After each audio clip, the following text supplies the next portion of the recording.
یہ آج کے دور کے نوجوانوں کو سمجھانا بڑا ضروری ہے۔ مجھ سے کسی نے کل سوال کیا کہ جی بتائیے میلاد پہ ہم خوشی کیوں مناتے ہیں؟ سوال دو طرح کے ہوتے ہیں۔ سوال کتنی طرح کے ہوتے ہیں؟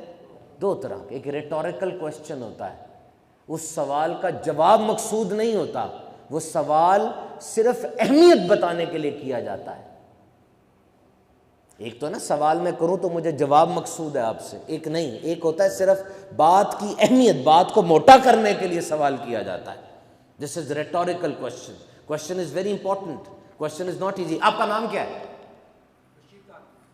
جس وقت میں نے آپ سے یہ سوال کیا، یہ سوال آپ کی زندگی کا سب سے آسان سوال ہے، آسان سوال ہے نا یہ، اس سے زیادہ آسان کوئی نہیں ہو سکتا۔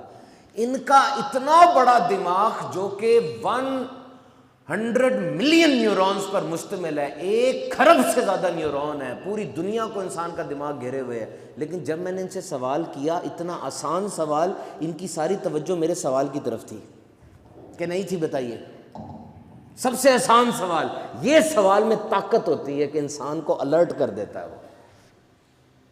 اسی لیے کہتے ہیں بچوں سے سوال کرو۔ ہم بچوں سے ایک بڑا عام سوال کرتے ہوتے ہیں، اگر آپ کو یاد ہو، بیٹا بڑے ہو کے کیا بننا ہے؟ کرتے ہیں نا؟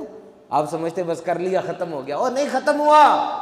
ریسرچ کہتی ہے کہ بچہ اس سوال کا جو جواب دے دیتا ہے نا، میں نے بڑے ہو کے یہ بننا ہے، وہ لاشعوری طور پہ 70% وہی بننے کے لیے اپنی زندگی لگا دیتا ہے، کیونکہ وہ اتنا چھوٹا بچہ ہوتا ہے، اس نے اپنے منہ سے کہہ دیا ڈاکٹر بننا ہے، انجینئر بننا ہے، تو سیمنٹ پہ لکھی گئی بات، اور سیمنٹ پہ جو بات لکھی گئی وہ تو پکی ہو جاتی ہے۔ پھر he will try his level best to get that aim. Good questions will bring good answers and bad questions will bring bad answers. اچھے سوال اچھا جواب لے کر آئیں گے، گندے سوال گندا جواب لے کر آئیں گے۔ تو مجھ سے ڈاکٹر صاحب نے پوچھا، پیڈس کے ڈاکٹر تھے، کہتے ہیں کہ جی میلاد پہ خوشی کیوں منانی ہے ہم نے؟ اچانک میرے ذہن میں ایک چھماکہ ہوا اور میں نے ان سے عرض کی، دیکھیں حضور، جب بھی اس کائنات میں کسی ہستی کا ظہور ہوا ہے یا کوئی نئی ایجاد ہوئی ہے، بڑے لطف کی بات لگتی ہے، اور اس ایجاد پر، اس ہستی کے ظہور پر دل میں خوشی پیدا کی جاتی ہے، انتظار کیا جاتا ہے، آنکھیں شوق دیدار میں واہ ہو جاتی ہیں، دلوں کو سرور ملتا ہے۔ 1886 میں کار بینز نے گاڑی ایجاد کی، خوشی ہوئی ہوگی دنیا کو۔ 1808 میں جہاز پر کام شروع ہوا، 1908 میں پہلی فلائٹ ہوئی جہاز کی۔ آج بھی یو ایس اے کے اندر جہاز کی سالگرہ منائی جاتی ہے۔ کیوں؟ اس لیے کہ یہ بہت بڑی ایجاد ہے، فاصلے سمٹ گئے۔ آئی فون 6 اگر کسی کو یاد ہو، فلیگ شپ فون تھا آئی فون کا، اس فون نے 19 ستمبر کو نکلنا تھا، اور 13 ستمبر سے لوگ اس دکان کے باہر ٹینٹ لگا کر بیٹھ گئے تھے، غریب نہیں امیر لوگ، کہ پہلا فون میرے پاس آئے، جی بڑا نیا فون آ رہا ہے۔ کیوں؟ نئی چیز آ رہی تھی۔ دنیا میں ایک ملک ہے وہاں پہ بادشاہت ہے، اور جو بادشاہت ہوتی ہے نا، اس بادشاہت کے اندر جو بچہ پیدا ہونے والا ہوتا ہے نا، تو وہ کیا کرتے ہیں، وہ اس بچے کی آمد کے لیے بڑی بڑی دور سے آتے ہیں اور آ کر بیٹھ جاتے ہیں، اور جیسے ہی وہ بچہ آتا ہے بادشاہ کے اندر، بادشاہ کے خاندان میں، وہ بڑی جناب خوشی مناتے ہیں، سب کچھ کرتے ہیں، ہیپی نیو ایئر منایا جاتا ہے، مزدوروں کا عالمی دن منایا جاتا ہے۔ میرے بھائی کی جاب ہے، اس کا گریڈ 17 سے 18واں ہو جائے گا، مجھے خوشی ہوگی۔ میرے ابو کا کاروبار ہے، کاروبار کا حجم بڑھ جائے گا، مجھے خوشی ہو جائے گی۔ کسی اگر 3 بیٹیاں ہیں، اللہ تعالیٰ تینوں کے نصیب اچھے کرے، لیکن اگر بیٹا پیدا ہوگا، ماں باپ کو بھی خوشی ہوگی، بہنوں کو بھی خوشی ہوگی۔ ثابت ہوا کہ جب بھی کوئی نعمت ملتی ہے، دل میں خوشی پیدا ہونا یہ ایک نیچرل پیشن ہے۔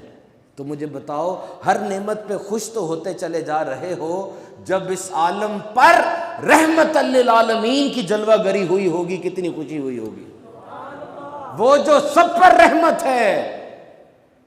آج اس ہستی کی ولادت تو آمنہ کے گھر میں ہوئی ہے، لیکن خوشی دنیا کی ساری مخلوق منا رہی ہے۔ کیوں؟ اس لیے کہ سب پر جو رحمت ہے ان کا نزول آج ہوا ہے۔ یاد رکھنا، کائنات پر کفر و جہالت کے گندے بادل امڈ آئے تھے۔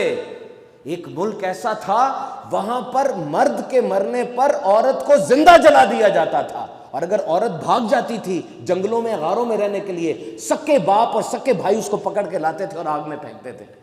عرب میں لوگوں کا چہرہ سیاہ ہو جاتا تھا بیٹی پیدا ہوتی تھی، اور اگر بیوہ ہو جاتی بیٹی عرب میں 1 سال تک اس کو بند کر دیتے تھے، وہ نہا نہیں سکتی تھی، اور وہ جو کھانے والا برتن ہے اس کو دھو نہیں سکتی تھی، ایسی حالت تھی عورت کی۔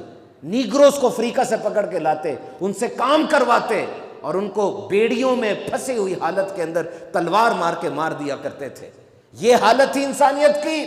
اور پھر 12 ربیع الاول کو، جیٹھ کی پہلی تاریخ 22 اپریل، دن اور رات میں 14 گھنٹے گزر چکے ہیں، 4:22 پر فاران کی چوٹی پر وہ نور چمکا، میرے آقا کی ولادت باسعادت ہوئی۔ دنیا کو سفلی جذبات سے چھڑا کر آپ نے ملکوتی صفات سے متصف کر دیا، نفسانی قدورتوں کو دور کیا، اور دلوں کو انوار الہی سے منور کر دیا۔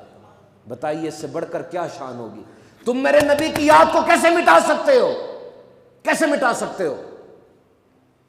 تم نماز پڑھو گے تمہیں اپنے آقا کی یاد آئے گی، تم گھر میں نماز پڑھو گے تمہیں آقا کی یاد آئے گی، تم مسجد میں نماز پڑھو گے، عید کی نماز پڑھو گے، جمعے کی نماز پڑھو گے، تمہیں آقا کی یاد آئے گی۔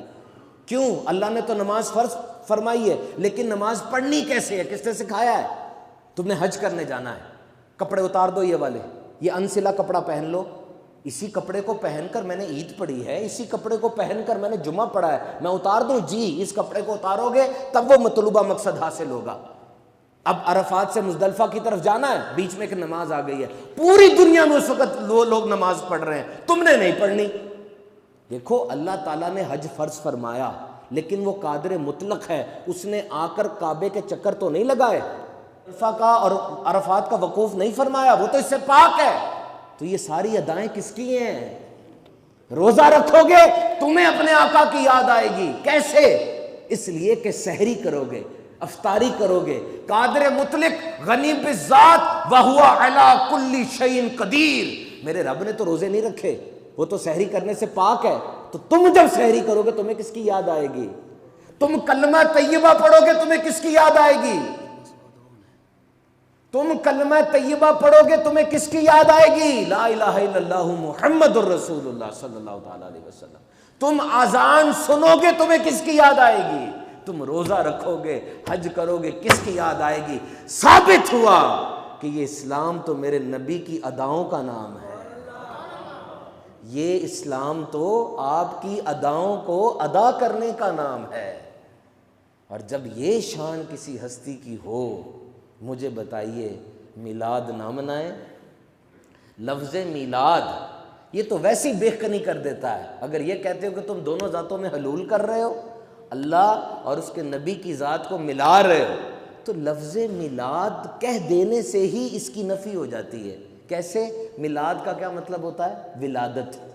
میلاد کا مطلب کیا بولیے؟ ولادت، برتھ۔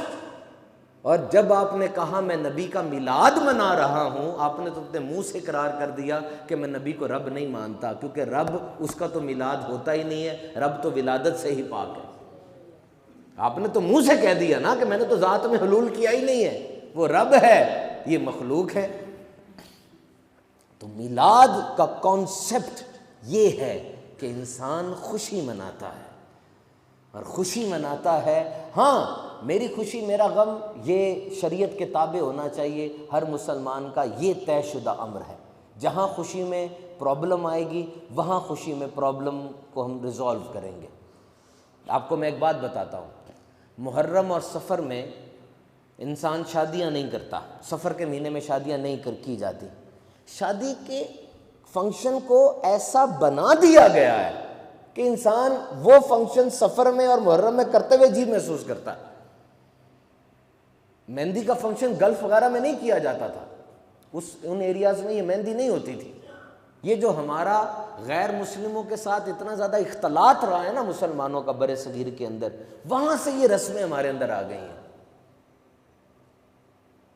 بہرحال میلاد کی خوشی یہ انسان کا نیچرل پیشن ہے۔ میں نے ہسٹری پڑھی ہے، آٹومن امپائر کے اندر جب سلطنت عثمانیہ تھی اس وقت باقاعدہ سرکاری طور پہ میلاد ہوتے تھے، سڑکوں پہ چراغاں کیے جاتے تھے، ہر طرف سرکار کے آمد کی دھوم ہوا کرتی تھی، اور باقاعدہ بادشاہ لاکھوں لاکھ لوگوں کے لیے کھانے کا بندوبست کیا کرتے تھے، اور جس طرح میں نے پہلے بیان کے اندر آپ کو بتایا تھا کہ جب موقع ہو نا، اس موقع کے اوپر اپنے بچوں کو ٹیچ کرنے کا بہت زبردست طریقہ ہوتا ہے۔ جب ربیع الاول کا چاند نظر آیا، پاکستان کے ہر چینل نے نیوز دی کہ جی مفتی منیب الرحمان صاحب نے اعلان کیا چاند نظر آ گیا، اور پیچھے میلاد کا انہوں نے ترانہ، میلاد کی نعت لگائی ہوئی تھی، ہر چینل نے یہ بتایا، کہیں جھنڈے لہرا رہے ہیں، کہیں کچھ کر رہے ہیں کہ جی مبارک ہو، میلادت کا چاند نظر آ گیا، اب انشاءاللہ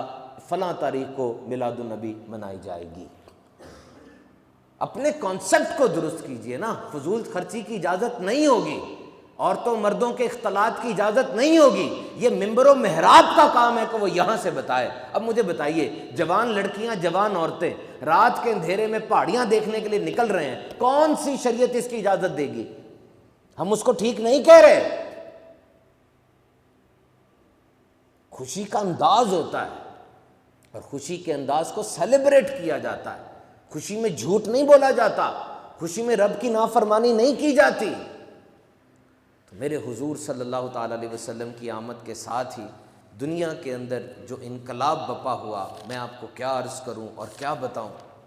الحمدللہ، صرف میں اتنا ضرور کہوں گا، درود پاک پڑھیے، صلو علی الحبیب۔